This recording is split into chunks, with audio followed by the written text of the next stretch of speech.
Today, Ram Gosavi of 9th Standard Division 3 is going to tell you how to make tea. Ready? Ram, start. Hello friends.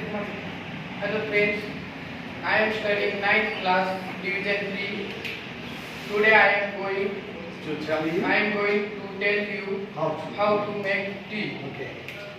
First off, take a teapot and put it on the gas. Add 2 cups water, 4 teaspoons sugar and 1 teaspoon tea powder. Good.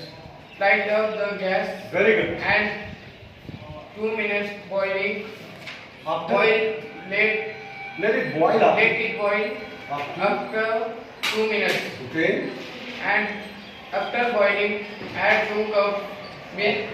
After 3 minutes boiling, your tea will be ready. Fantastic. Very good.